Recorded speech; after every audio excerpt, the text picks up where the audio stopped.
परिवर्तन एक यथार्थ सत्य है। परिवर्तन से डरना नहीं चाहिए। गौतम बुद्ध ने कहा है कि परिवर्तन से अगर आप कुछ खो सकते हैं तो इससे आप बहुत कुछ पा भी सकते हैं। जो लोग समय के साथ परिवर्तन को स्वीकार कर लेते हैं वो भविष्य के विजेता बन जाते हैं। आजकल बच्चों की ऑनलाइन क्लासेस को लेकर सोशल मीडिया पे बहुत चर्चा हो रही है और इसमें ज़्यादा करके लोग अपने निगेटिव विचारों को व्यक्त कर रहे हैं।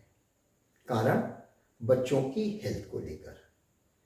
बच्चों की हेल्थ को लेकर पेरेंट्स एंड गार्जियंस जो हैं वो ऑनलाइन क्लासेस को एक्सेप्ट नहीं कर पा रहे हैं। बिल्कुल उसी तरह से जैसे देश में जब कंप्यूटर लॉन्च हो रहा था तो हर कोई इसका विरोध कर रहा था, लेकिन आज कोई भी व्यक्ति ऐसा नहीं है जो कंप्यूटर के बगैर काम करना चाहता हो।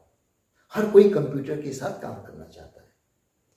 एक दिन ऑनलाइन क्लासेस के साथ भी ऐसा ही होगा। आप मेरी बात से सहमत होंगे कि हर चीज़ों में नफ़ा और नुकसान होता है।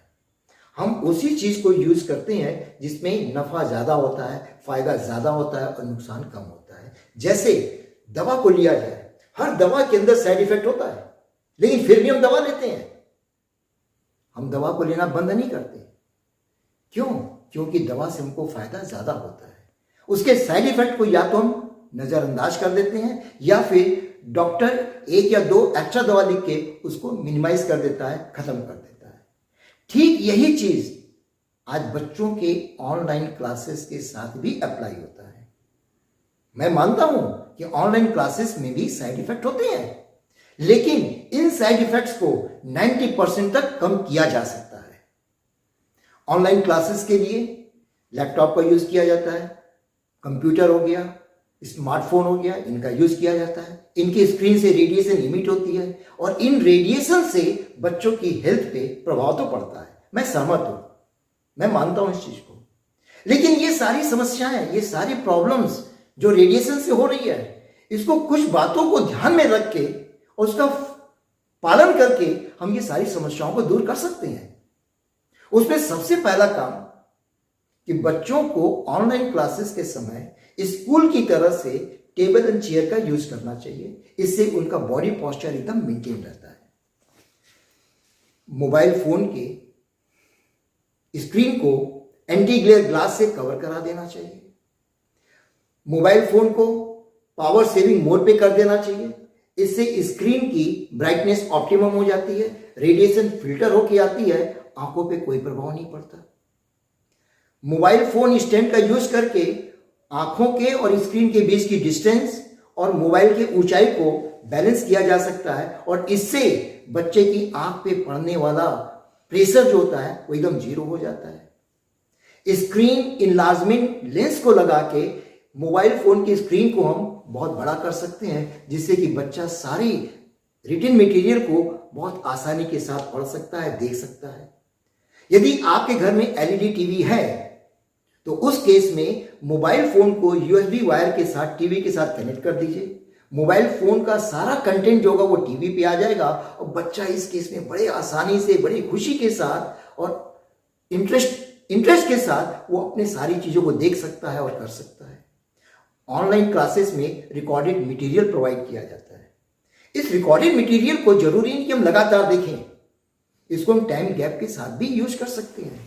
हर 20 मिनट के बाद 5 मिनट का आंखों को रेस्ट दिया जा सकता है। ये सारी बातों को ध्यान में रख के आंखों पे होने वाले इफेक्ट को हम मिनिमाइज कर सकते हैं। अब आते हैं बच्चों की हेल्थ के बारे में। ऐसे समय पे बच्चों की हेल्थ पे भी ध्यान देना बहुत जरूरी है और इसके लिए बहुत आसान और सरल यौगिक क्रियाओं का अभ्यास बच्चों को करवाया जा सकता है। जैसे सूर्य नमस्कार हो गया, पद्मासन हो गया, भ्रामरी, अनुलोम विलोम, ये सब आप लोग करते हैं। यदि इसी चीज को आप बच्चों को अभ्यास कराएं तो बच्चे बड़े खुश होंगे, बहुत इंजॉय होंगे और बहुत आसानी से इसको अडॉप्ट कर लेंगे। इन यौगिक क्रियाओं से बच्चों की एनर्जी लेवल मेंटेन होती है, बच्चों की एक्टिवनेस बढ़ जाती है, बच्चों के पोस्चर संबंधी जितनी भी प्रॉब्लम होती है वो सब सॉल्व हो जाती है और सबसे बड़ी चीज बच्चों का मन और मस्तिष्क शांत रहता है, बच्चों का कंसंट्रेशन पावर कई गुना बढ़ जाता है। आंखों के लिए बहुत सिंपल एक्सरसाइज, आंखों को ऊपर नीचे मूव कराना, दाएं बाएं मूव कराना, क्लॉकवाइज और एंटी क्लॉकवाइज में मूव कराना, इससे आंखों को बहुत रिलैक्सेशन मिलता है। इसके साथ साथ एक एक घंटे पे आंखों को ठंडे पानी से धोते रहना चाहिए, इससे आंखों को बड़ी ठंडक मिलती है और सबसे बड़ी बात, इससे रेटिना का मॉइस्चर कंटेंट हमेशा मेंटेन रहता है, रेटिना सूख नहीं पाता है। अब बात किया जाए बच्चों के मनोरंजन के लिए, मेरी आपसे सादर रिक्वेस्ट है कि बच्चों को online mobile game, cartoon channel, different type के किड्स चैनल जो होते हैं, इसकी जगह आप बच्चों को ट्रेडिशनल गेम जैसे लूडो हो गया, सांप सीढ़ी हो गया, कैरम हो गया, चेस हो गया, बैडमिंटन हो गया, पिट्ठू वाला खेल हो गया, चोर सिपाही हो गया, हाइड एंड सीक हो गया, ये सब गेम आप उनको खेलने के लिए प्रेरित कीजिए। इस गेम में बहुत सारे बच्चे इन्वॉल्व होते हैं और इससे उनके बीच में इंटरेक्शन होता है और इंटरेक्शन होने से उनका नॉलेज भी बढ़ता है, वो खुश भी होते हैं और जब बच्चा खुश होता है तो उनकी हेल्थ बहुत स्ट्रांग होती है। इन सब बातों का यूज करके मैं पूरे विश्वास के साथ कह सकता हूं कि आप ऑनलाइन क्लासेस को चिल्ड्रन फ्रेंडली ही नहीं बल्कि पेरेंट फ्रेंडली भी बना सकते हैं।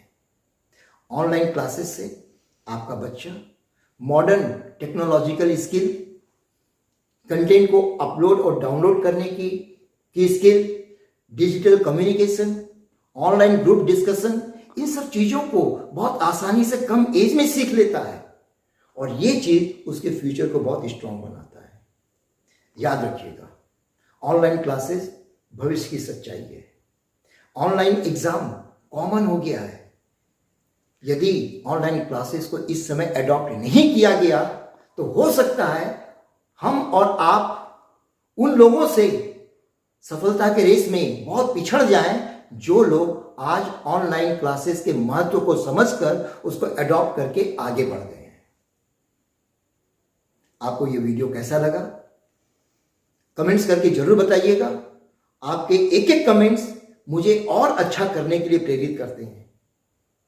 आपसे आग्रह है कि इस वीडियो को हर पेरेंट्स एंड गार्जियन के पास पहुंचा दीजिए ताकि इसको देखकर उनकी हर प्रॉब्लम्स की, हर शंकाओं का समाधान हो सके और वे अपने बच्चों को ऑनलाइन क्लासेस के लिए प्रेरित कर सकें ताकि आने वाले समय में उनको किसी तरह की कोई कठिनाई ना हो। Thank you.